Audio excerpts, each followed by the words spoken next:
സംസ്ഥാന കായികോത്സവത്തിന് തലസ്ഥാനത്ത് തിരിതെളിക്കാൻ പോകുന്നു. ഇതാ ദീപശിഖ പ്രയാണം ആരംഭിച്ചിരിക്കുന്നു. മന്ത്രി വി ശിവൻകുട്ടിയും ഒപ്പം ഐ വിജയനും ചേർന്ന് ദീപശിഖ തെളിയിച്ചിരിക്കുന്നു. അതിന്റെ പ്രയാണമാണ് കണ്ടുകൊണ്ടിരിക്കുന്നത്.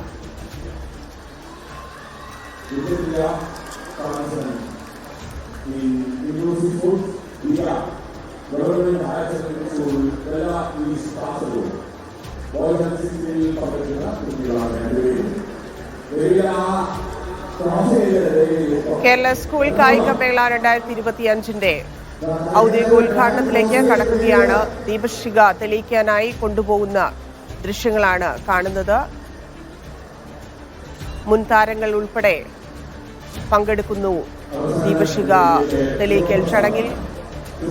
മന്ത്രി വി ശിവൻകുട്ടിയും ഐ വിജയനും ചേർന്ന് ദീപശിഖ അല്പസമയത്തിനകം തെളിക്കും. അതിനുശേഷമായിരിക്കും ഉദ്ഘാടനത്തിലേക്ക് കടക്കുക. മുഖ്യമന്ത്രി പിണറായി വിജയൻ ചടങ്ങ് ഉദ്ഘാടനം ചെയ്യും.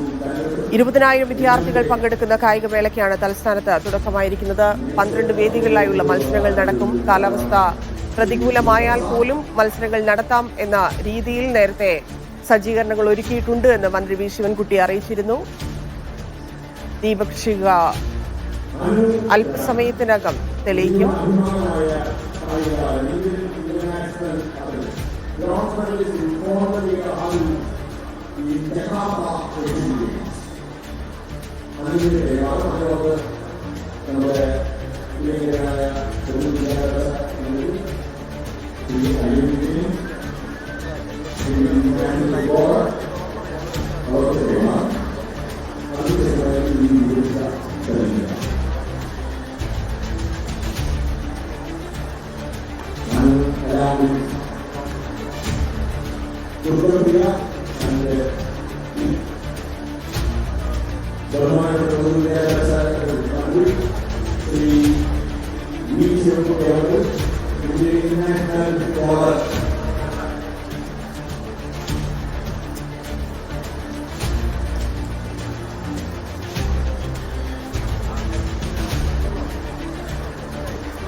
മഹേഷ് പോലൂർ ചേരുന്നുണ്ട്. മഹേഷ്, മേളയ്ക്ക് ഔദ്യോഗികമായി തുടക്കമായിരിക്കുന്നു. ദീപശിഖ തെളിയിച്ചതോടെ അല്പസമയത്തിനകം തന്നെ ഉദ്ഘാടന ചടങ്ങിലേക്ക് കടക്കും എന്ന് മനസ്സിലാക്കുന്നു. മുഖ്യമന്ത്രി എത്താറായിട്ടുണ്ടോ?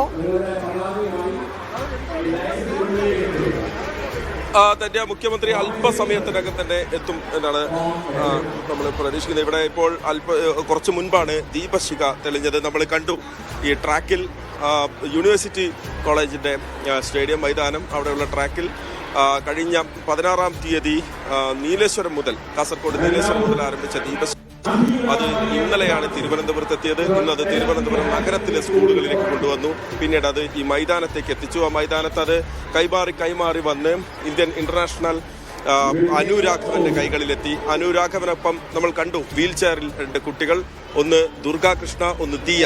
ദുർഗ തിരുവനന്തപുരത്തും ദിയ കാസർഗോഡുമുള്ള വിദ്യാർത്ഥികളാണ്, കുട്ടിത്താരങ്ങളാണ്. ഇത്തവണ മത്സരത്തിൽ പങ്കെടുക്കുന്ന താരങ്ങളാണ്. ആ വീൽ ചെയറിൽ രാഘവൻ അവർക്കൊപ്പം നടന്നു. ആ വീൽ ചെയർ മുന്നോട്ട് നീങ്ങി നേരെ അത് മന്ത്രിയുടെ കൈകളിലേക്കും IM വിജയന്റെ കൈകളിലേക്കും നീണ്ടു. അത് നേരെ IN വിജയൻ കേരളത്തിന്റെ കായികാവേശത്തിന് തിരികൊളുത്തിയിരിക്കുന്നു. മനോഹരമായ ഒരു ദൃശ്യ വിരുന്നാണ് ആ സമയത്ത് നമ്മൾ കണ്ടത്.